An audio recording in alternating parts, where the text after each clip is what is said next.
Muy buenos días. Muchísimas gracias, Juan, por esta oportunidad que se repite, ya es un clásico, que disfruto muchísimo poder entrevistar públicamente a especialistas, a actores del sistema educativo, a emprendedores que están pensando en la educación y que tienen algún tipo de responsabilidad en eso. Voy a presentar aquí a los panelistas. Los tienen a los nombres y a sus posiciones en el programa. Claudia Limón Luna es consultora de UNESCO, del BID y del Banco Mundial. Uriel Kuckerman es profesor e investigador de la Universidad Tecnológica Nacional. Y aquí el nombre más difícil de pronunciar, Zvika Feldfogel, emprendedor, fundador de MindLab y Axelium. ¿Está bien la pronunciación? ¿Axelium? Axelium está bien. Perfecto. Bueno, ¿cómo? Zvika casi que estuvo. Zvika. ¿Me podés llamar Enrique? Enrique, ¿está bien? Ese. Quique mejor. Quique, ok, perfecto, más fácil entonces. Bueno, el título convocante de este panel es ¿adaptamos la tecnología a las instituciones educativas o estas a las nuevas tecnologías? Fue interesante contar con la presentación de Santiago para que todos tengamos muy claro cuál es el límite máximo, el borde más externo que ha alcanzado el desarrollo de la tecnología, de la información, de los datos hoy, que es la inteligencia artificial y que claramente le representa el mayor desafío, el más actual y el más futurista a la educación, de manera que nos ahorramos unas cuantas explicaciones en el sentido que todos tenemos bien claro de qué estamos hablando.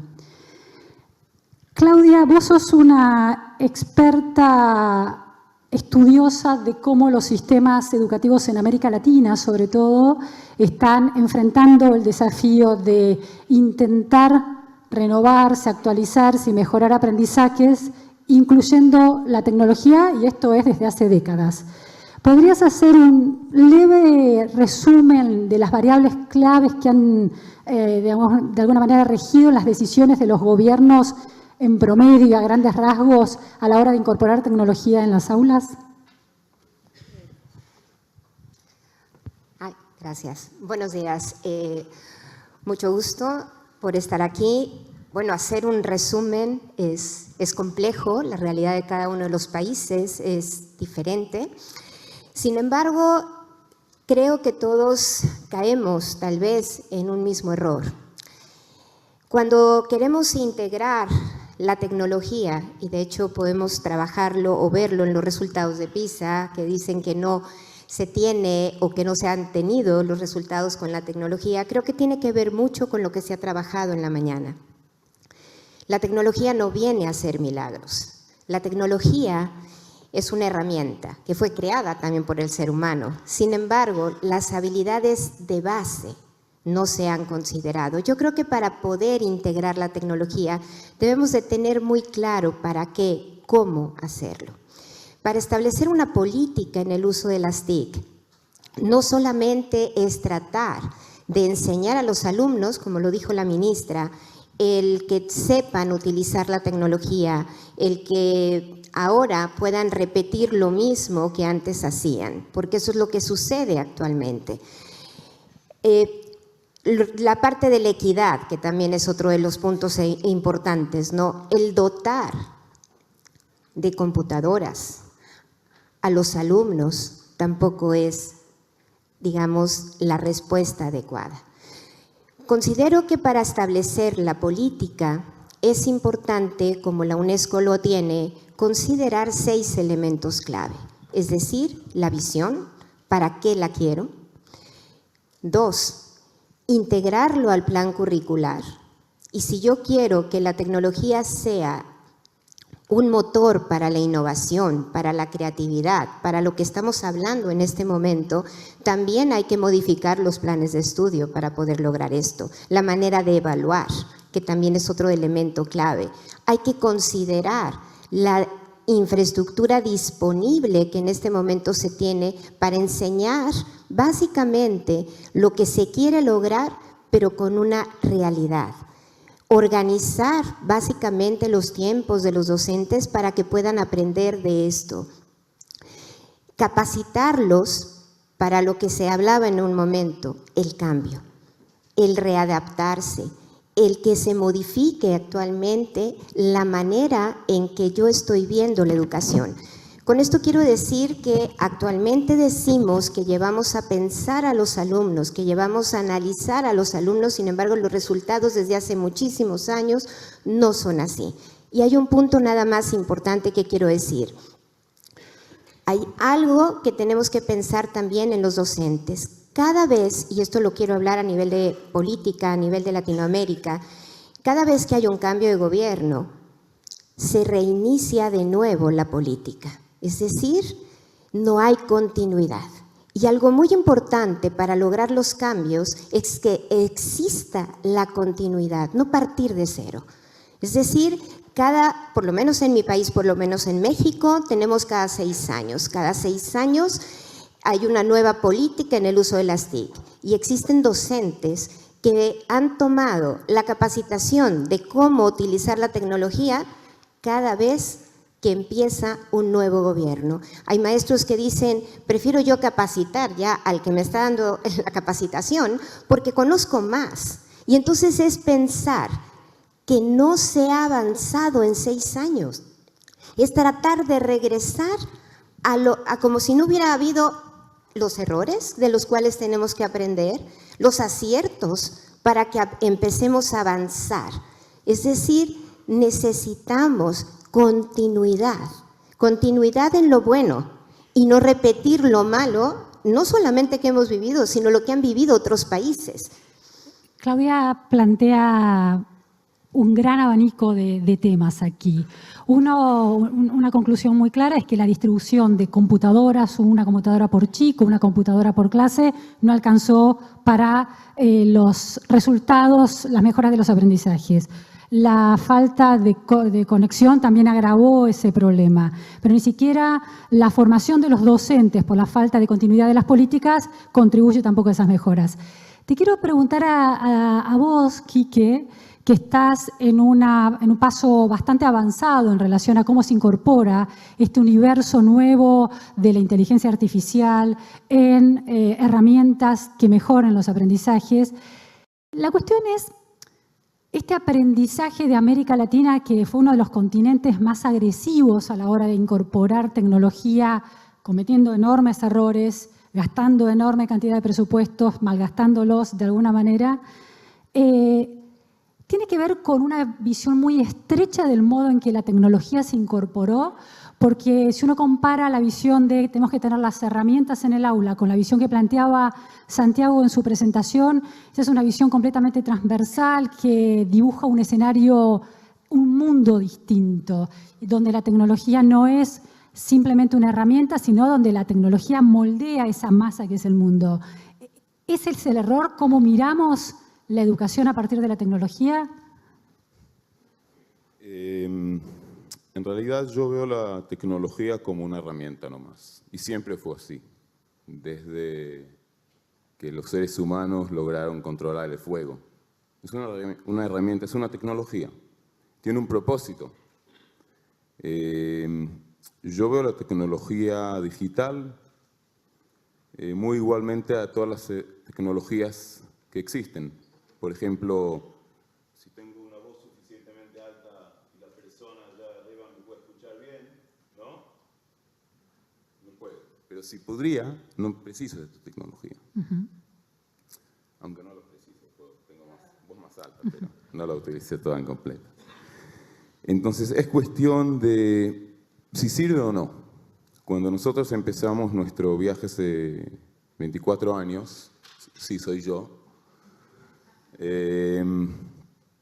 la tecnología que utilizábamos no era digital.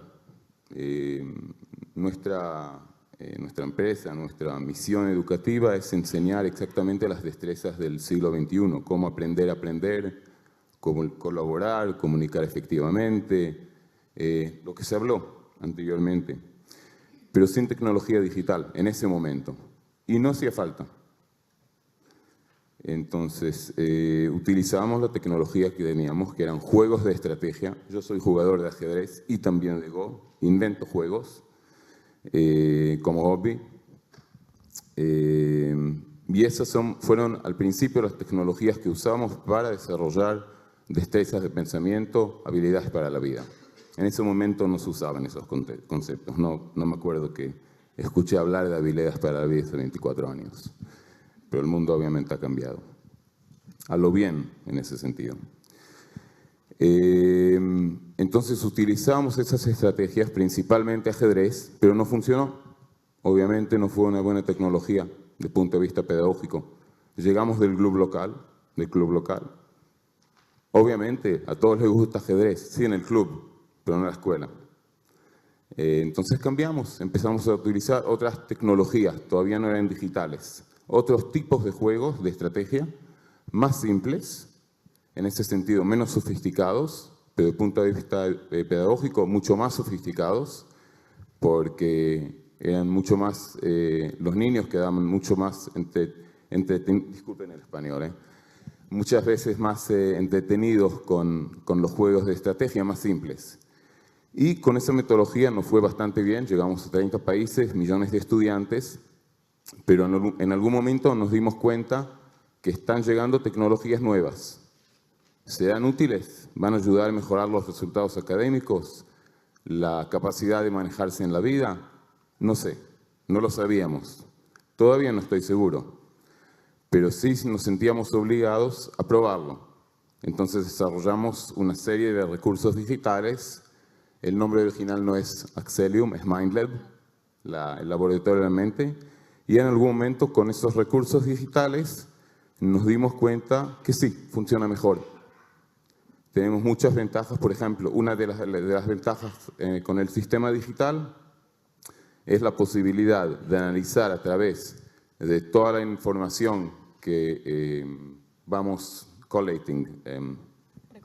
recogiendo en la experiencia lúdica de los niños y también a nivel de profesores, nos permite generar, a través de un sistema de inteligencia artificial que nosotros creamos a lo largo de años, nos ayuda a analizar y entender mejor el modo de pensar de cada uno de los stakeholders, si sean niños o docentes, y ahora trabajamos en los últimos años también con empresas, con gerentes y empleados. Entonces, sí, funcionó, pero no cualquier tecnología, no cualquier tipo de tecnología digital necesariamente va a funcionar. Y el punto clave es volver al principio. Es una herramienta.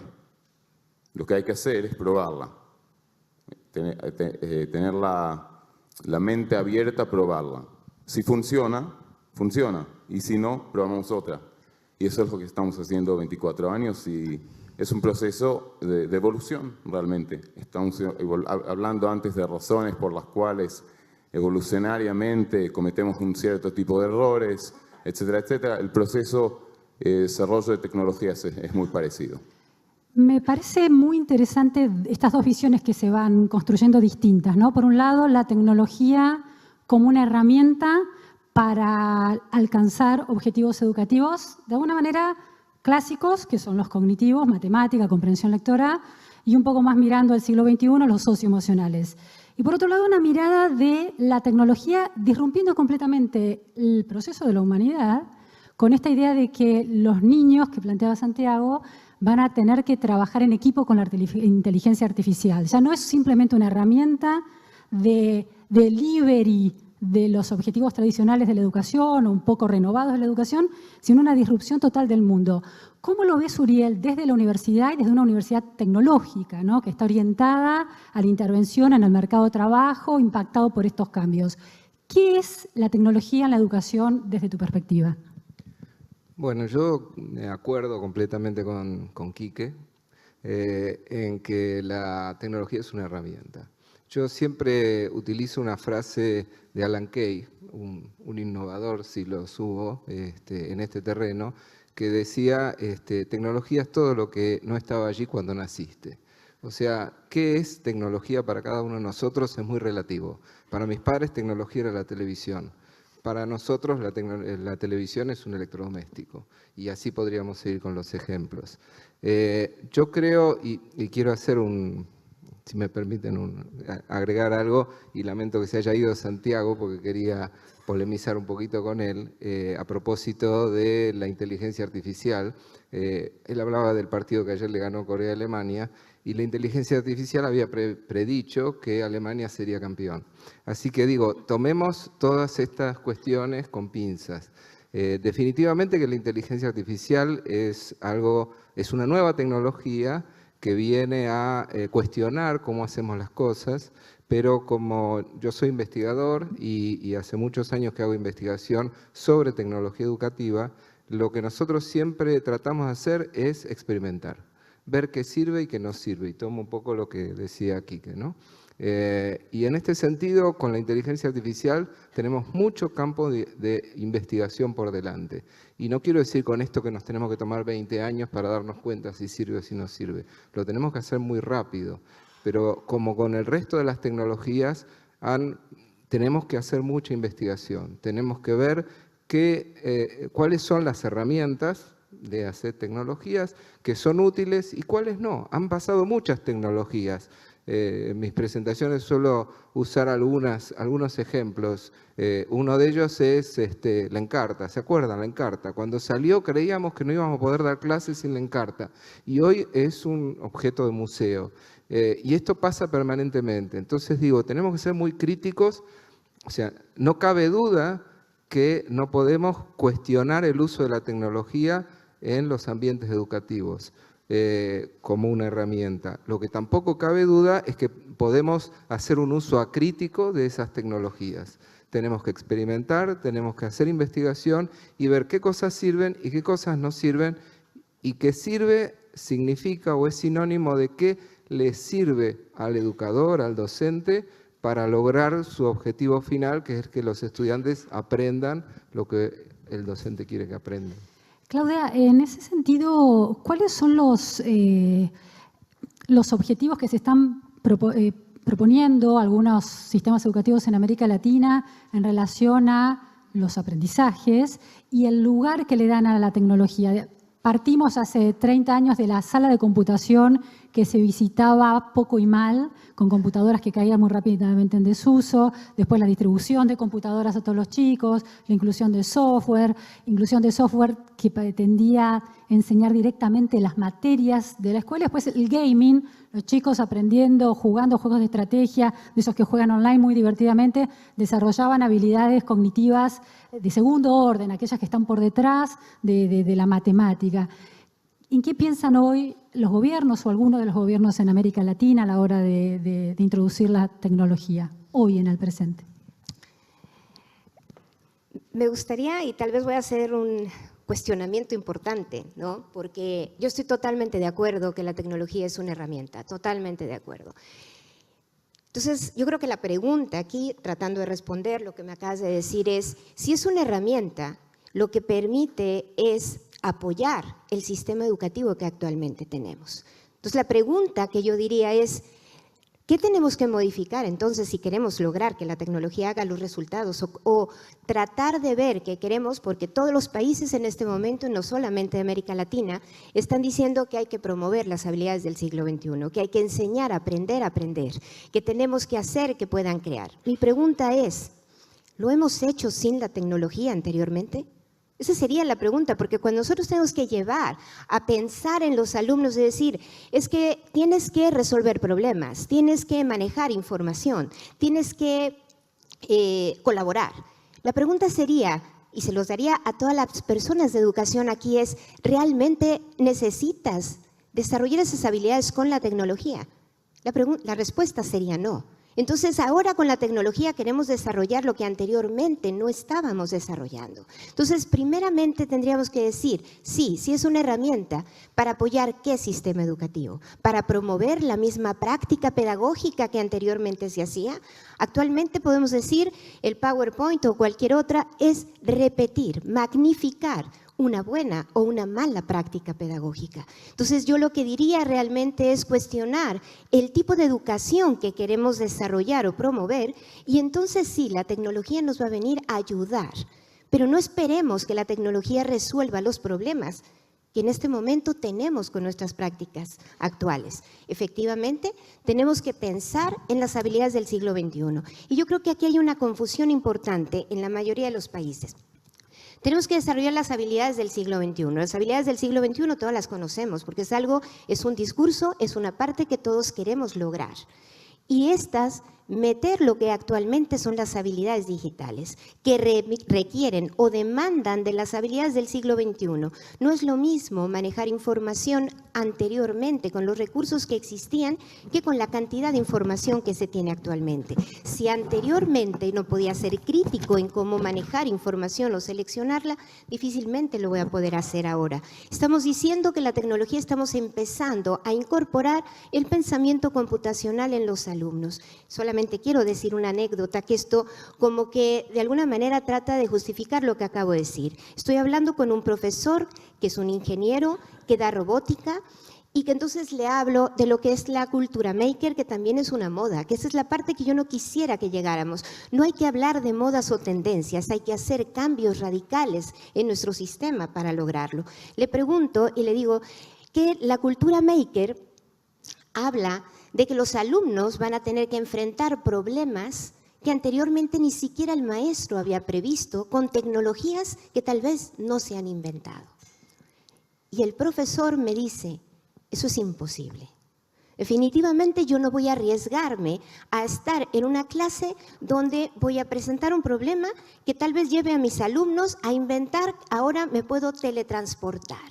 Entonces yo tengo que ubicarlos y que resuelvan problemas con la tecnología que en este momento existe.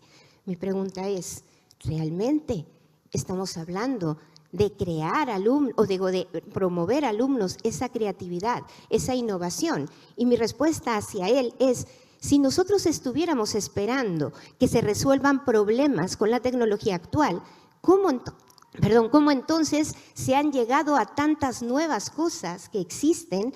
Simplemente el Waze o simplemente todas estas necesidades que han llevado a crear y utilizar lo que hay, pero para crear cosas diferentes. Entonces, sí, efectivamente, la mayor parte de los gobiernos dicen hay que tratar de incorporar la tecnología para apoyar como una herramienta el proceso actual de aprendizaje y promover las habilidades del siglo XXI y promover mucho la alfabetización digital en donde el pensamiento computacional es una base. Mi pregunta y mi cuestionamiento es, ¿estamos preparados o estamos haciendo una repetición del mismo modelo? Ahora seguimos con ese interrogante que está muy bueno. ¿Saben qué me sorprenden un poco los tres? Porque uno diría que, sobre todo pensando como el borde externo de este debate a la inteligencia artificial, ya hay un recorrido que dice que la tecnología pensada como una herramienta para lograr procesos educativos ya definidos en las décadas pasadas, es un primer paso, pero tiene otras potencialidades. Quiere decir, esos chicos están en el sistema educativo, tienen que aprender, la tecnología es una herramienta para que aprendan cosas, pero van a funcionar en un mundo donde el juego con el bot, con el robot, con el cyborg va a ser distinto. Es esta idea de integración en equipo con el Messi de la inteligencia artificial. Si pensamos a la tecnología como mera herramienta, ¿no nos estamos perdiendo, Quique, de esa dimensión muchísimo más lábil y compleja que va a tener que afrontar un chico cuando salga de la escuela?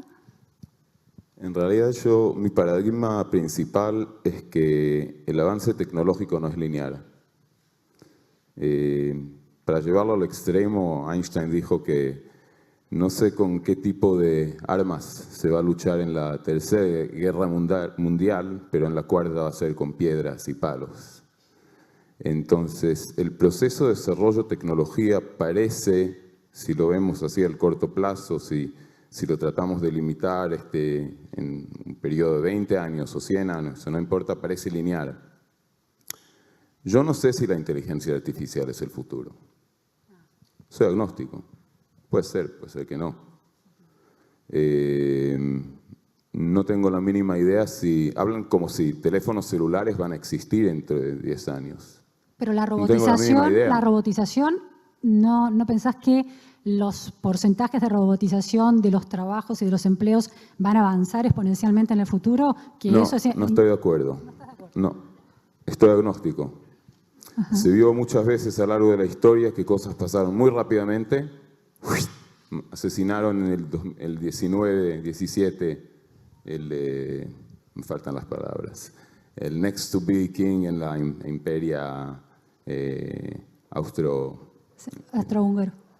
Después de un día hubo una guerra.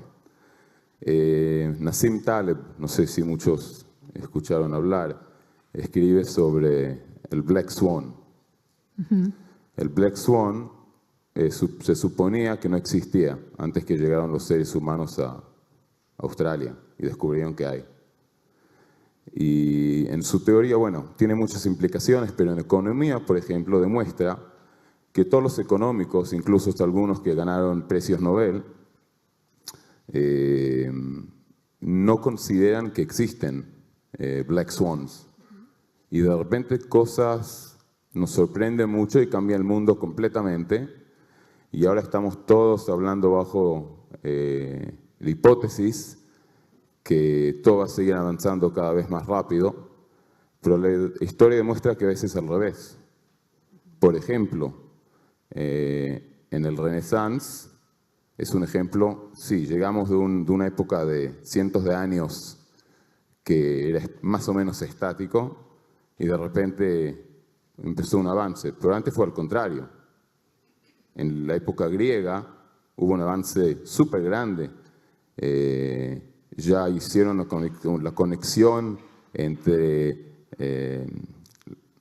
el string, ¿no? Cuánto largo es un string y los números, la serie pitagorania, 1, mitad, 1/3, 1/4. Analizaban este tipo de cosas hace 2500 años.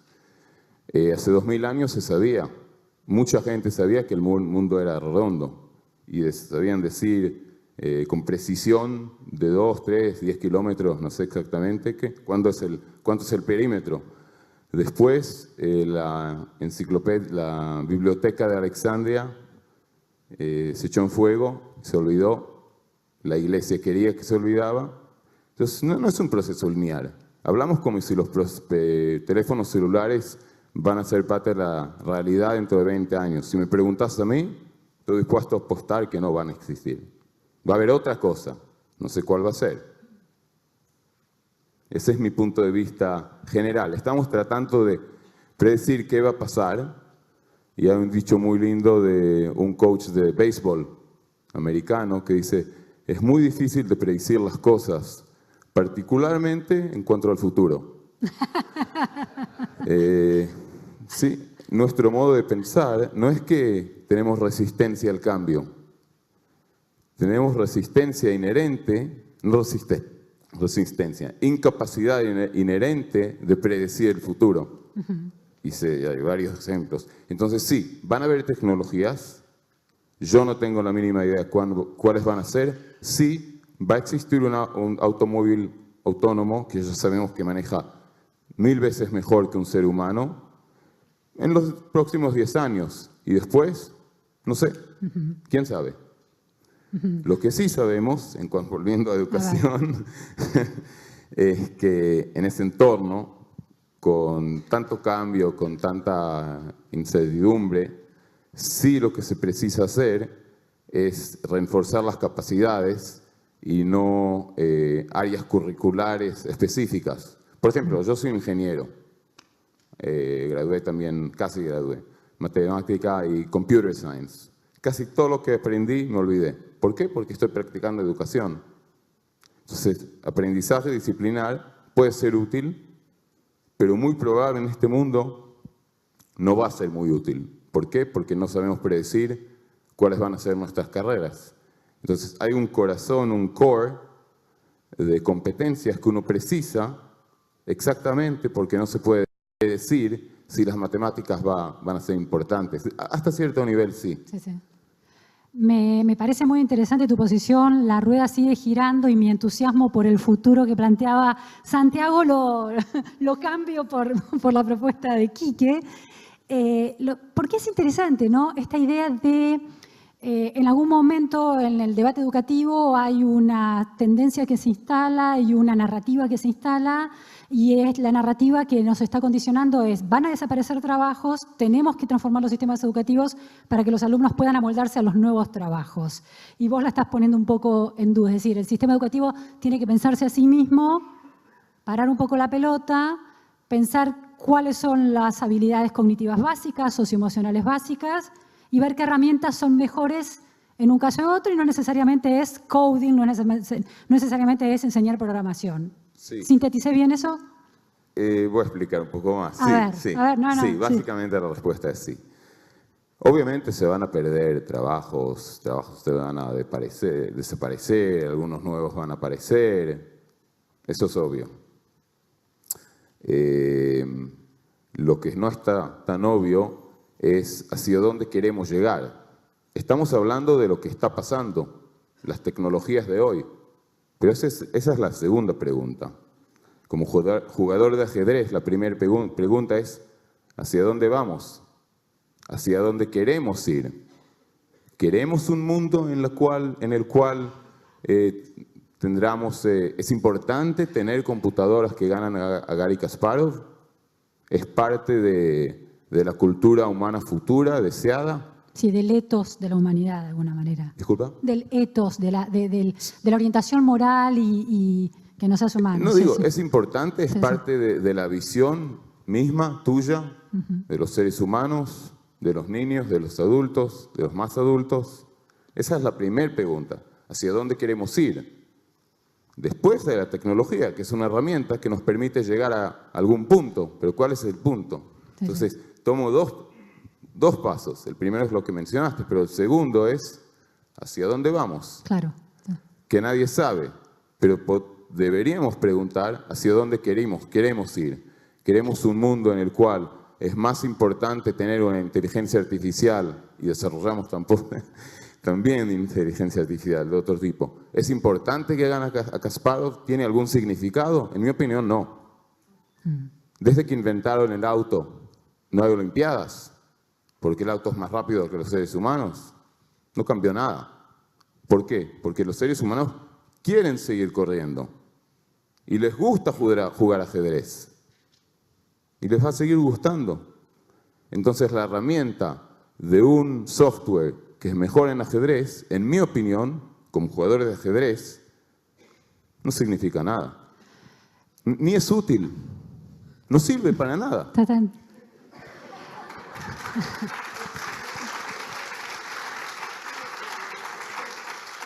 Uriel, desde la mirada del sistema universitario, ¿no? ¿Para qué la tecnología en un sistema universitario? ¿Hay una especie de competencia entre el campus virtual, el campus real? ¿Hay entusiasmos divididos en el debate global acerca de cómo se da esa articulación o esa división? Hay grandes marcas universitarias entre las mejores instituciones del mundo, Harvard, Cambridge, Berkeley, enorme cantidad de universidades que se han lanzado a tener MOOCs muy interesantes, los cursos online gratuitos y abiertos, y al mismo tiempo tienen sus campus de ladrillo bien aceitados y siguen atrayendo estudiantes. ¿Cómo se piensa eso desde la universidad tecnológica en la Argentina? Bueno, antes de contestarte, si me permitís, yo quería traer a propósito de lo que decía Kiki, de lo que se venía hablando aquí, creo que tiene que ver con el rol de la universidad, una frase que no es mía, no me acuerdo quién la dijo, pero creo que profundamente que el desafío no es predecir el futuro, sino crearlo. Y me parece que ahí es donde las universidades tenemos mucho para decir. Yendo a responder tu pregunta, yo creo que hoy, y esto se lo dije a Juan cuando me convocó, por la pregunta que tiene el título del panel, ¿adaptamos la tecnología a las instituciones educativas o estas a las nuevas tecnologías? Me parece que es una pregunta que ya está respondida hace mucho tiempo. Digamos, hoy no utilizar la tecnología para mejorar los procesos educativos sería de necios. No cabe ninguna duda que hay que hacerlo. Lo que creo es que tenemos que ver cómo las utilizamos. En eso tomo lo que decía Claudia, ¿no? Cómo y para qué. El tema de los MOOCs, precisamente, es un tema que tiene que ver con el aprender a aprender y con el desafío del aprendizaje continuo. Pero, y en esto también voy a polemizar también con Juan en su discurso inicial, lo que generan estos MOOCs es una transnacionalización de las culturas. ¿Y cuál sería el problema de eso? ¿Cómo? ¿Cuál sería el problema de esa transnacionalización de las culturas? Que si no asumimos nuestro rol en defensa de nuestra propia cultura, podríamos vernos sobrepasados por culturas que no son ajenas. Yo creo que en ese sentido la universidad está haciendo, y en particularmente la Universidad Argentina, y esto lo discuto mucho con mis colegas en la universidad, está siendo interpelada por todas estas cuestiones y tiene que repensar el rol que está teniendo como universidad. Creo que en la medida que los estudiantes, así como hoy cuando nosotros damos clase, un estudiante busca en su celular, en su tablet o en su notebook el dato sobre el que yo estoy hablando y me cuestiona, me dice, profe, acá en internet, en Google dice otra cosa que lo que usted está diciendo y está bien que eso ocurra. En la universidad está pasando lo mismo. Los estudiantes, en la medida que en la universidad no sepamos adaptarnos a lo que la actualidad y la realidad está demandando, van a ir a buscar la educación en otro lado. Y la van a ir a buscar en los MOOCs, en todo ese tipo de ofertas que existen, que son muy valiosas, pero que también en muchos casos traen detrás un fuerte negocio. No podemos obviar esta cuestión. Se dice que son gratuitas.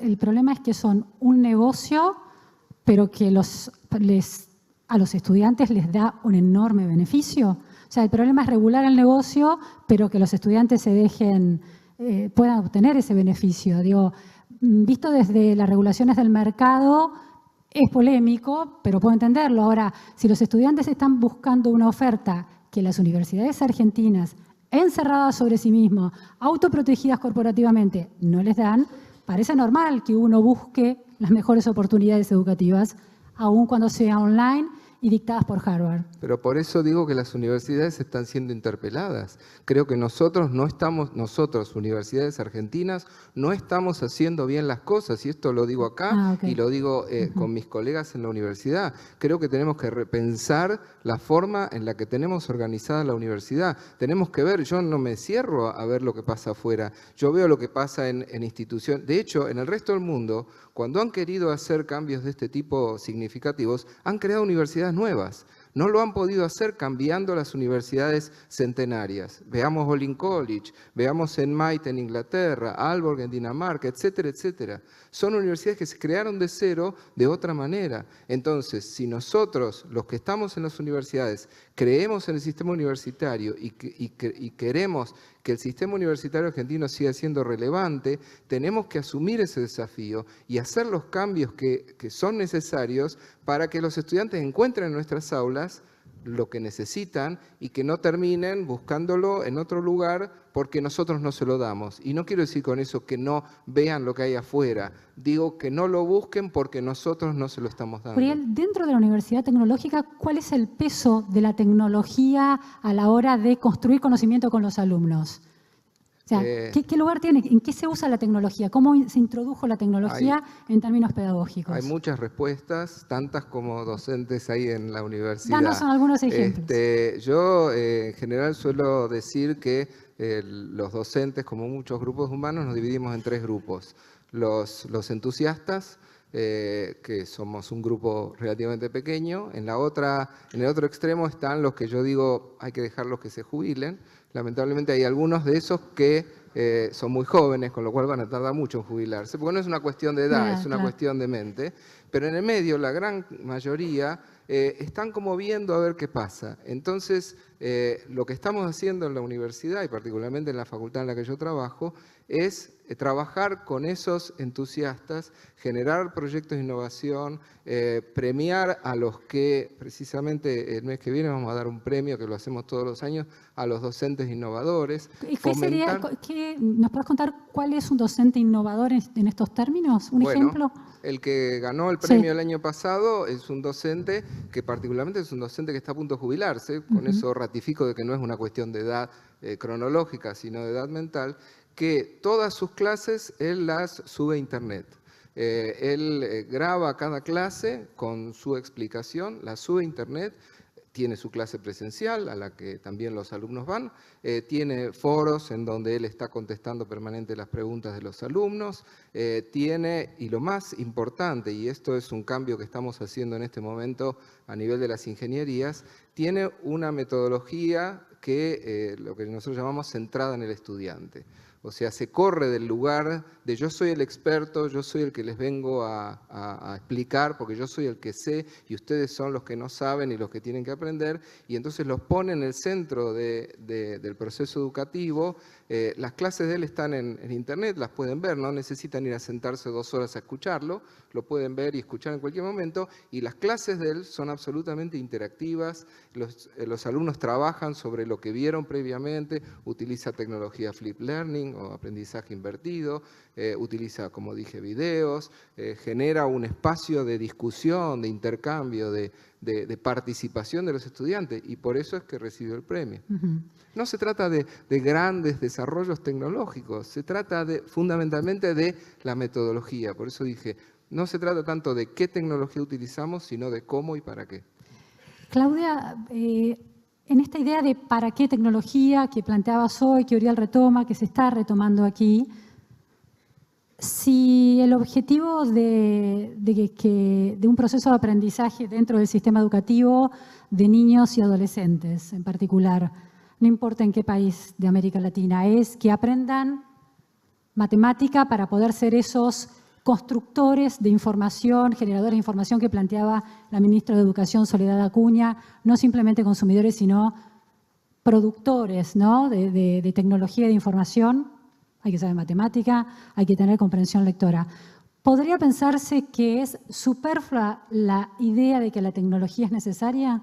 Si tengo un buen docente con un aula pelada de tecnología, pero tengo una buena biblioteca, un docente potente que conecte a esos alumnos, que los motiva, los haga pensar, concentrarse, hacer foco en libros que le permiten vivir la vida de otros, hacerse preguntas existenciales, encontrar resolución de problemas en esos libros. ¿La tecnología es superflua? Yo creo que ojalá tuviéramos más de esos docentes. Definitivamente creo que es la clave para poder hacer un cambio en cualquier país. Sin embargo, la tecnología, como lo han comentado, es una herramienta.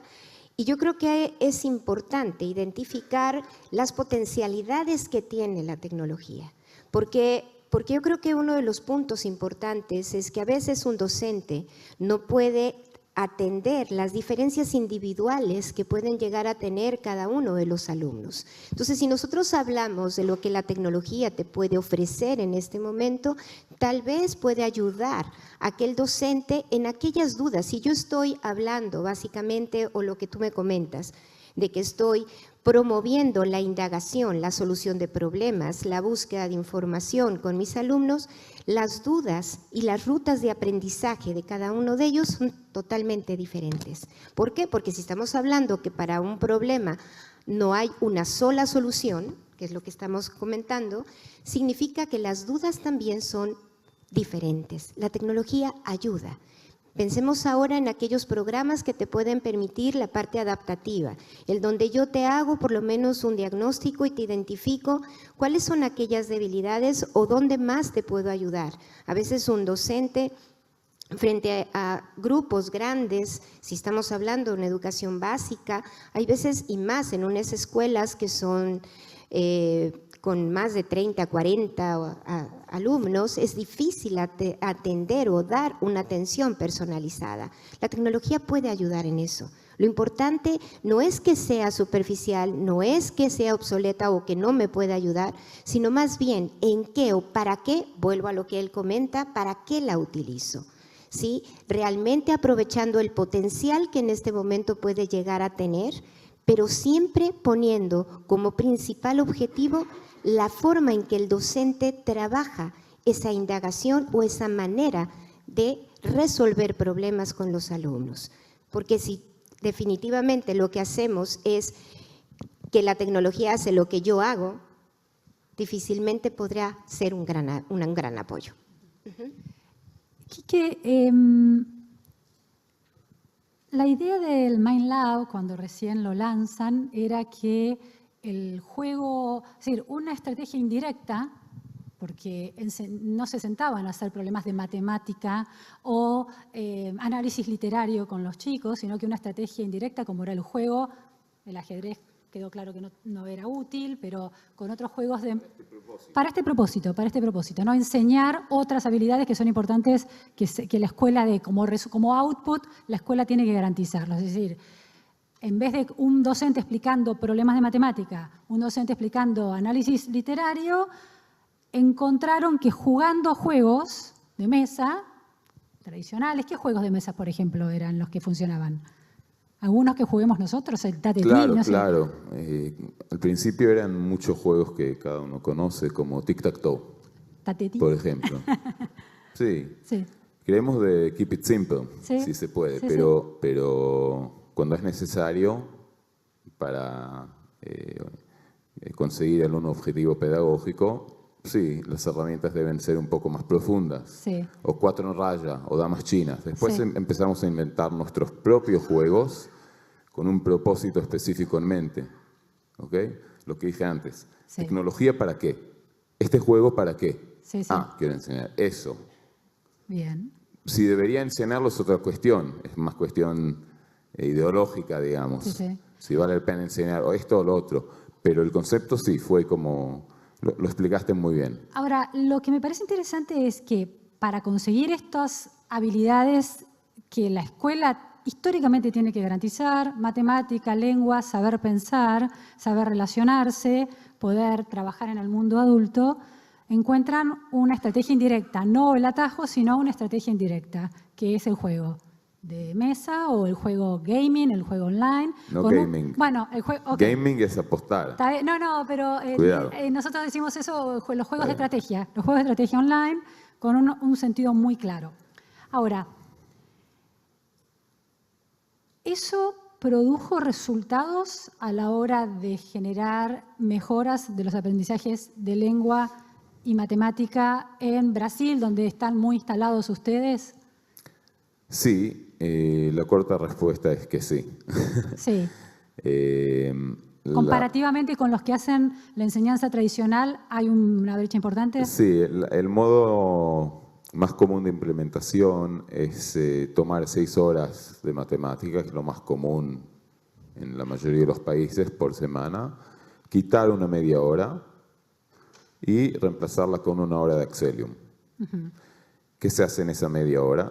Se trabaja las estrategias de resolución de problemas, planificación, comunicación efectivamente, saber cómo perder y ganar. Todos los soft skills. Sí. Puedo seguir 1 hora con soft skills. High order, medium order, no importa. Eso es lo que enseñamos.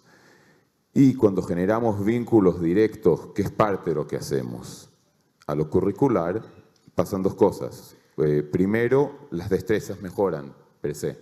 Y segundo, la disciplina, por ejemplo, de matemática, también mejora.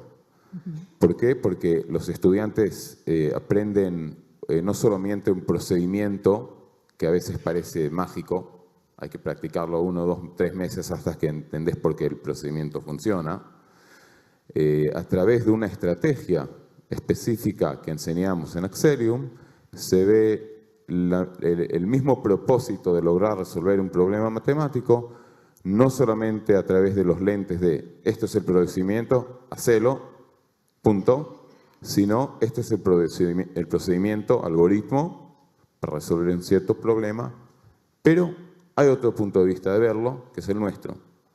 Y cuando uno ve el mismo concepto o el mismo algoritmo, en este caso, de 2 puntos de vista, lo entiende mejor y mucho más profundamente. Entonces, sí, tenemos estudios como INADE en Brasil, un instituto muy importante, con Yale, Northumbria, Universidad en Israel, en España, y Prase en Italia y varios otros países que demuestran exactamente esto, que hay mejoramiento en rendimiento escolar, en matemáticas, pero también en ciencias, en lenguaje, etc. Mi punto de vista personal es que ayuda a los niños mejorar en cómo se manejan en el mundo. Pero no es tan fácil de medir.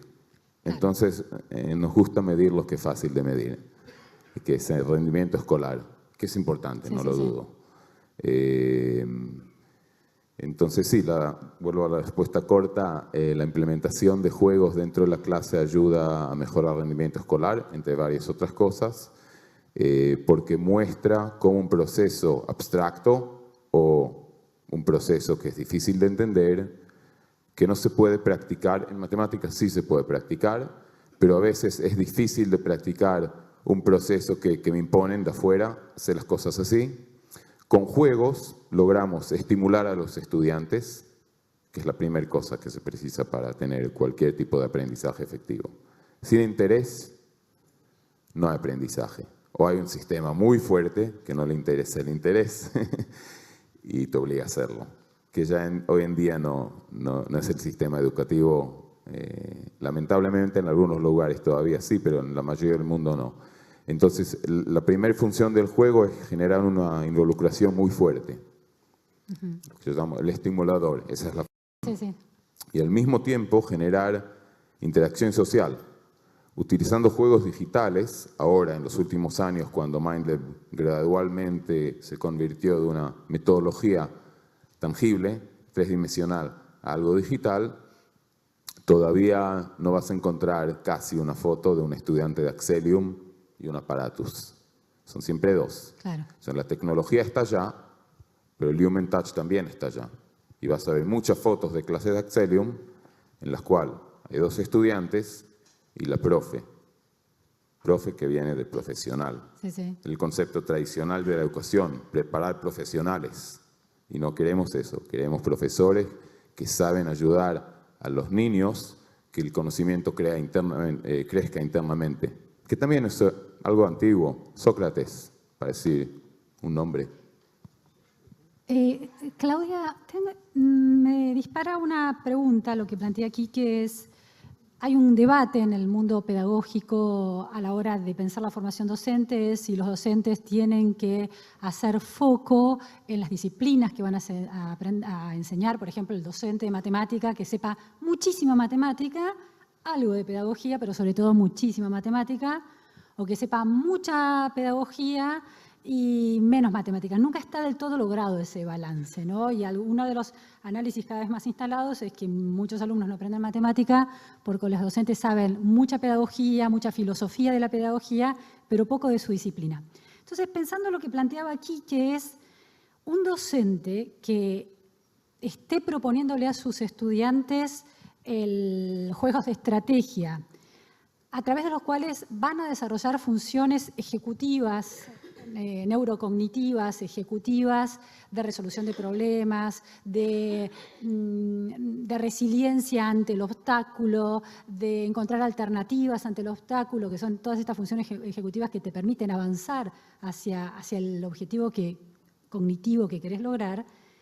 Ya no tendría que ser una formación docente en ese sentido, que esté instalado en ese escenario educativo, no tendría que estar tan enfocado en la enseñanza de la disciplina, sino en la enseñanza y en el despliegue de estas funciones ejecutivas, a partir de las cuales los chicos van a construir sus herramientas matemáticas. ¿Hay algo de eso en América Latina que se esté haciendo como política pública? Principalmente cuando hablas de que el enfoque debe ser el aprendizaje basado en proyectos. Si tú hablas de un aprendizaje basado en proyectos, estás hablando de la integración de diferentes áreas del conocimiento para la solución de un problema. Cuando el alumno se enfrenta a un reto, cuando el alumno entiende que qué es lo que debe de realizar, y como lo comentaba Enrique, existe una motivación de antemano, un interés, un involucramiento para lograr este reto, empieza a darse cuenta de la importancia de utilizar ciertos contenidos o conceptos para la resolución del problema, que es muy diferente al que yo me siento en una clase, me enseñan un tema y difícilmente después puedo saber para qué o cómo utilizar la información o aplicar esa información. Entonces, la idea de enfocar el aprendizaje o todo el currículum a la solución de proyectos es algo importante. Lo único que yo cuestionaría básicamente es que a veces al docente se le da la indicación en una reforma educativa de trabajar con proyectos, pero a su vez tiene que generar o tiene que cubrir todo un plan de estudios. Entonces, en ocasiones tiene poco tiempo para lo realmente importante, que es la aplicación y el uso, y entonces en ocasiones dan o un proyecto guiado, que eso es lo peor que puede haber porque no hay diferentes soluciones a un proyecto, no hay tiempo para que el alumno pueda llevar a cabo toda esta parte, o recetas de cocina, que también son terribles. Es decir, no hay una sola solución, pero lleva o aprende, que eso se da mucho en robótica o en muchos lugares, en donde a lo mejor llegas a una diferente solución, pero llega y toma esta guía. Entonces, en ese momento sí, definitivamente es difícil que el alumno pueda utilizar la información. Hay veces que el alumno frente a un proyecto, un concepto que no había entendido, lo entiende mucho más fácil. En ocasiones hay alumnos que aprenden viendo un YouTube, o sea, un video, mucho más porque están buscando exactamente lo que necesitan para resolver un proyecto o un problema. Esa es la parte importante. Entonces, el aprendizaje orientado o basado en proyectos te permite esta parte, esta integración. Ahora, eso es una cuestión como de cruces curriculares. Así es.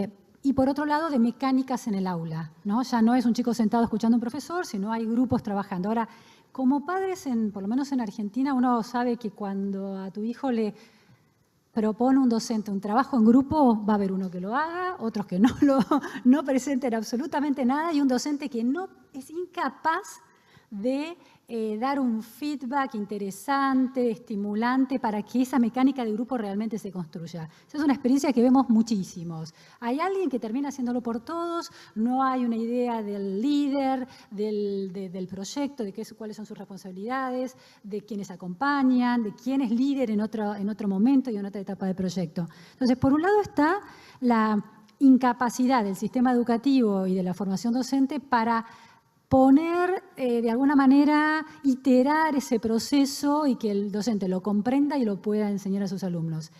Y por otro lado está esta cuestión que yo quiero insistir un poco. La Universidad de ITEL hace un desarrollo de investigación en neuroeducación y tiene un juego que se llama Mate Marote para enseñarles a chicos muy chicos las funciones ejecutivas. No es un juego ni de matemática, de lengua, no es un jueguito que va un personajito y el nenito tiene que apretar un botoncito para ir ayudándolo a llegar a un casillero. Es casi un juego de mesa, pero online, digamos, ¿no? de computadora.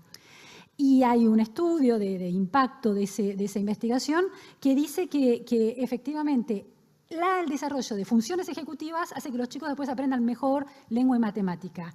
En ese punto, por un lado, en el punto de cuántos los docentes están siendo entrenados para manejar la dinámica de las aulas donde se van a llevar los aprendizajes por proyectos y cuánto hay de entrenamiento y formación de los docentes en relación a la intervención en las funciones ejecutivas neurocognitivas que impactan en la educación. ¿Hay alguna política pública que esté tan avanzada en eso? Yo creo que uno de los problemas importantes es que la línea de investigación existe, que yo creo que es importante, y la mayor parte o la mayoría de los países quieren incorporarla. El problema es a la hora de hacerlo, al momento de aplicar, básicamente. Normalmente los cursos que se le dan a los docentes están basados mucho en teoría. Y hay veces en donde yo te doy la teoría, dices que interesante simplemente lo que acabas de comentar de la colaboración. O sea, realmente yo te digo, promueve la colaboración, no vivo qué es promover la colaboración, no puedo hacer algo que no conozco. que eso es la parte más importante. Mientras yo no viva la experiencia, pueda experimentar. Pedimos realmente que los alumnos los lleven a experimentar para crear. Y yo pregunto, ¿llevamos a los docentes a experimentar para que puedan crear en situaciones diversas o solamente teorizamos?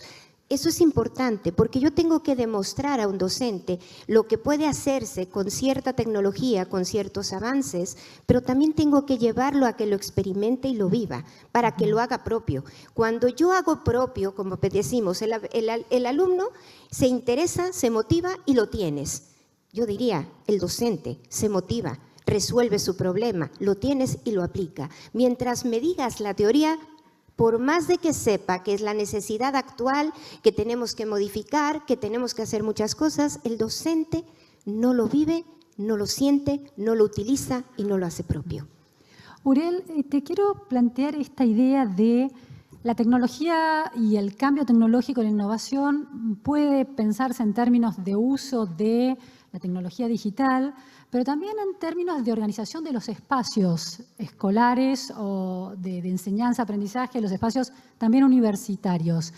¿Es posible innovar, introducir un proceso y una práctica innovadora en universidades que tienen compartimentos estancos entre sus disciplinas, entre sus facultades y dentro de sus facultades entre sus materias, cotos de autoridad, de difícil porosidad para construir algo en red? ¿Es posible eso, que es otra dimensión del dispositivo tecnológico de una institución educativa? A mí no me gusta usar la palabra imposible, pero yo diría que es muy difícil. Y por eso digo que algunas instituciones en el mundo lo que han tenido que hacer es crear una universidad nueva. Por ejemplo, en Aalborg, los edificios y las aulas fueron diseñadas de otra manera.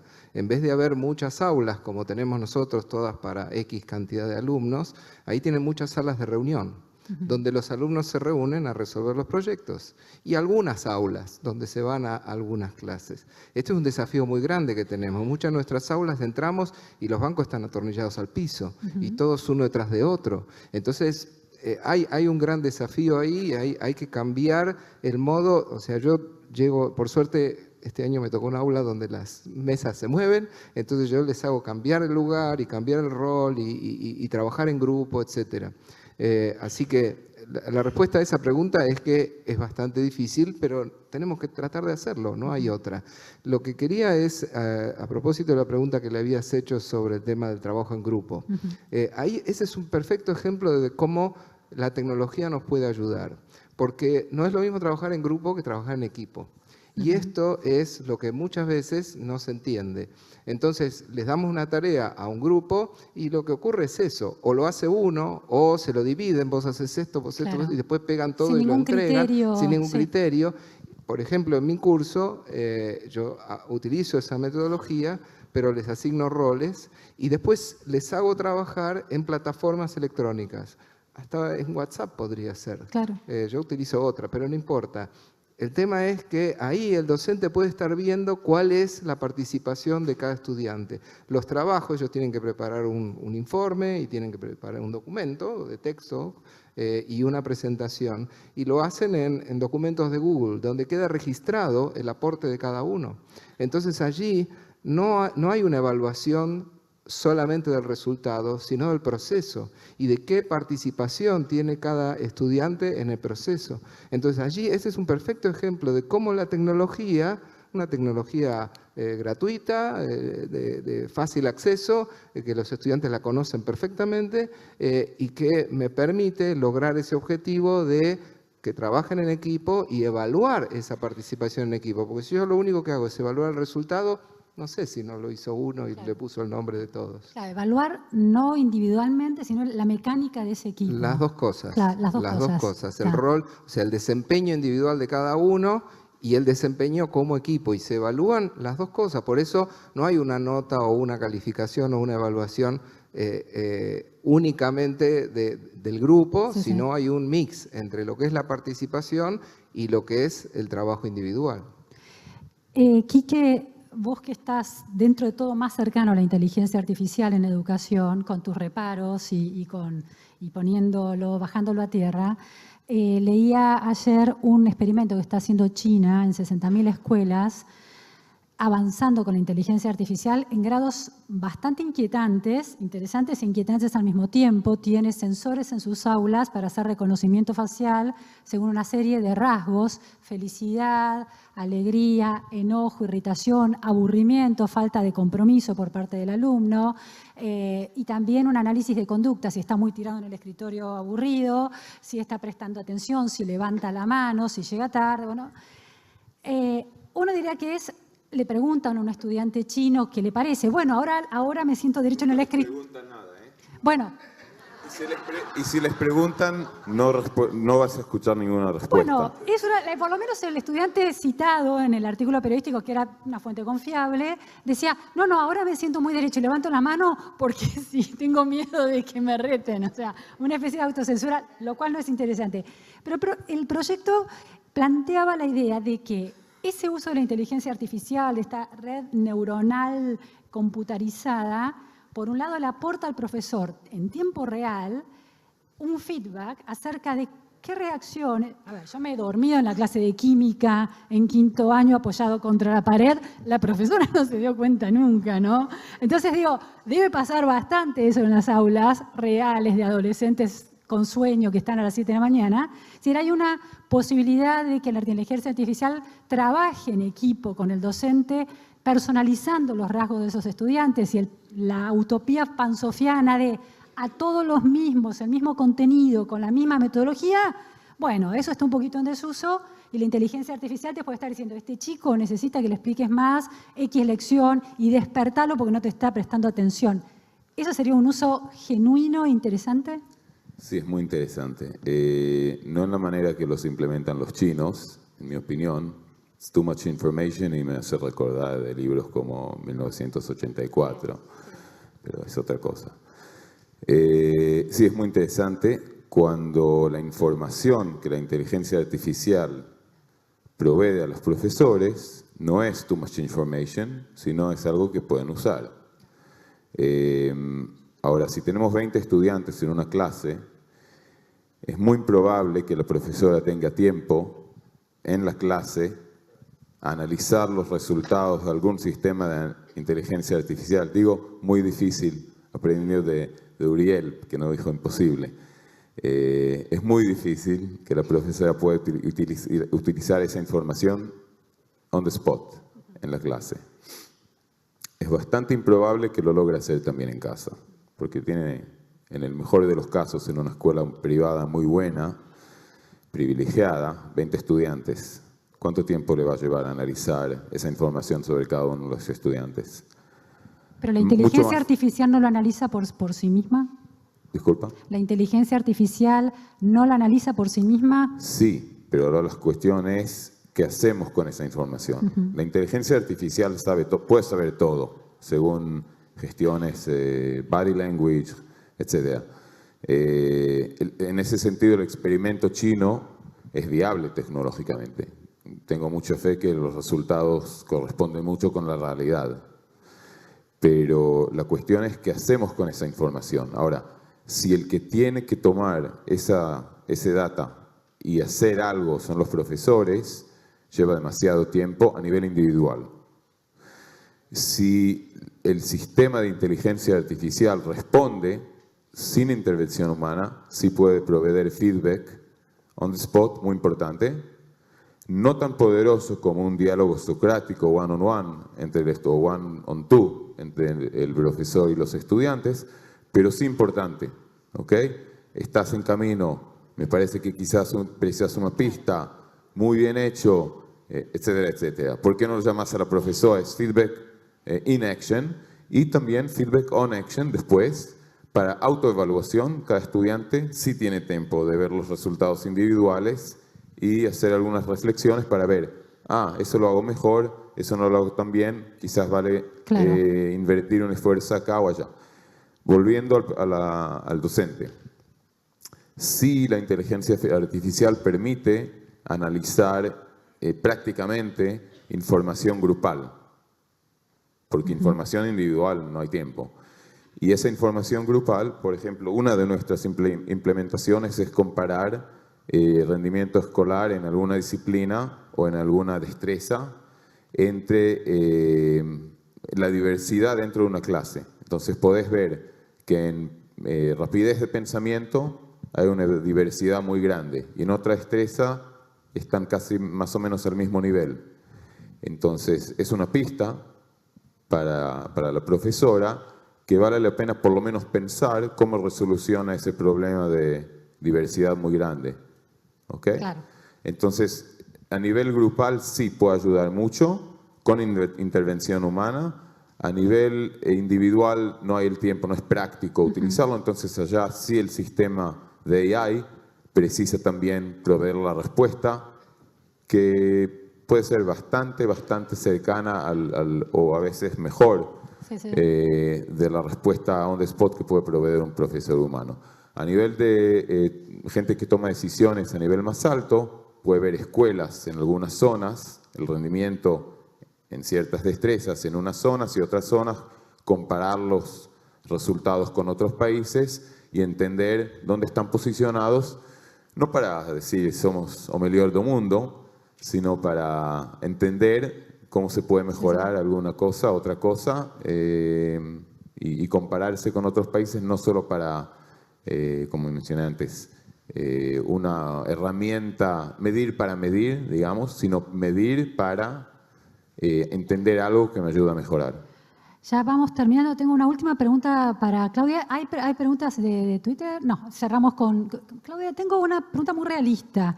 Estamos hablando de aspiraciones tecnológicas altísimas, a inteligencia artificial en el punto de la pirámide, y hay un uso de la tecnología que hacen los alumnos en la escuela secundaria, casos de escuelas secundarias desde la Ciudad de Buenos Aires, de escuelas secundarias dependientes de la Universidad de Buenos Aires, que son algunas de las mejores escuelas de la Argentina, y hablo con alumnos que me dicen esto. La escuela no tiene ningún sentido. Las tomas de colegio. Las tomas, mamá, estoy vivo en las tomas, ¿no? En las tomas estamos vivos. En las clases no. Y además, la tecnología se usa, sí se usa. Hay un enorme sistema en las semanas de exámenes para estar completamente en red, ayudándose mientras dan los exámenes. O sea, hay un uso de hacker prácticamente de los alumnos a las reglas evaluativas de un sistema que está evaluando lo que no tiene sentido evaluar, esto que planteaba Santiago, una fecha o algo, que a los alumnos no le encuentra sentido, y han implementado una especie de manto que cubre la semana de esos exámenes durísimos, que son carreras de obstáculos, que dependen de los celulares, copiándose con celulares de manera sistemática. Chicos que te muestran fotos cenitales de la prueba que le mandan los amigos para que le ayuden a resolver los problemas. Entonces digo, las políticas públicas están acá, la voluntad de los innovadores en educación está acá y los pibes están haciendo unos usos completamente espurios porque el sistema no les está respondiendo. Parto, yo creo que desde la primera aportación que di. Cuando nosotros definimos, y también lo comentó Enrique, o sea, ¿para qué queremos la tecnología? Yo creo que ese es el punto más importante. Si la tecnología va a hacer o repetir las mismas prácticas que nosotros tenemos, pues no tiene ningún sentido. Y yo creo que una de las cosas, lo comentaron también, los alumnos se aburren en la escuela. Yo quiero comentar algo que es una experiencia personal, que es mi hija, ¿no? Yo estoy en la tecnología, considero que esto es lo mejor, pero cuando tienes hijos te das cuenta de la realidad. Y entonces un día mi hija me dice, no tiene ningún sentido que vaya a la escuela. Entonces le dije, ¿cómo? Sí, es muy ¿no? impresionante, sí. No, o sea, realmente estoy cansada de la escuela, definitivamente no puedo hacer lo que quiero, no me gusta la memoria, y está en una de las escuelas, no voy a hablar de ella, pero que promueve la creatividad, la solución de problemas, es una institución muy reconocida en mi país, que decía, yo la voy a meter a esa escuela porque definitivamente quiero que mi hija piense. Y cuando me dice, estoy harta de la memorización y quiero en este momento terminar mi educación en línea. Es difícil cuando tú estás hablando que las tendencias es la educación en línea, que los campus, pero cuando ya tu hija llega y te dice voy a estudiar la preparatoria en línea, empiezas a cuestionarte lo que tal vez, lo que yo decía en un principio, de los docentes, ¿no? Claro. O sea, sí que padre es la teoría, pero la práctica es muy diferente. Y esto es resultado de lo que tú acabas de comentar. La escuela está siendo aburrida para el tipo de alumno que en este momento tenemos. Los alumnos pueden aprender más cuando utilizan la información y resolver un problema. Si yo tengo, para ellos es un gran reto ser hacker. Y la verdad es que mis respetos con los hackers, porque yo los debería estar utilizando para resolver muchos problemas que actualmente tenemos. Pero esos alumnos los tengo yo aburridos detrás o en la parte de atrás del salón porque no les motiva, no les está incentivando absolutamente nada, porque decimos que la escuela promueve las habilidades del siglo XXI con el método tradicional de hace 1000 años. Que yo estoy diciendo que hay cosas muy rescatables de hace 1000 años, como es el diálogo, como son muchos valores, pero aquello en donde yo no le veo utilidad, hablaban de los millennials, ¿no? De que necesitan cambiar, necesitan información, necesitan retos para resolver. Por eso estoy de acuerdo con lo que dice Enrique. Si a mí me preguntan qué tipo de tecnología va a haber en un futuro, no lo sé, porque no sé tampoco al cual me voy a enfrentar. Lo que tengo que entender es qué tipo de alumno quiero formar para que enfrente cualquier reto, cualquier desafío.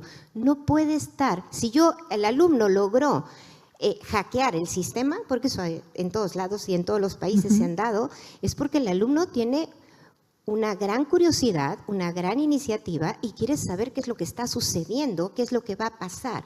Pero también, si yo puedo hackear, ¿realmente me interesa la evaluación que le estoy aplicando a esos alumnos? Ese es el punto más importante. Si es algo que se puede hackear y es memoria y te doy las respuestas y para todos es lo mismo, ¿realmente estoy formando al alumno que quiero lograr?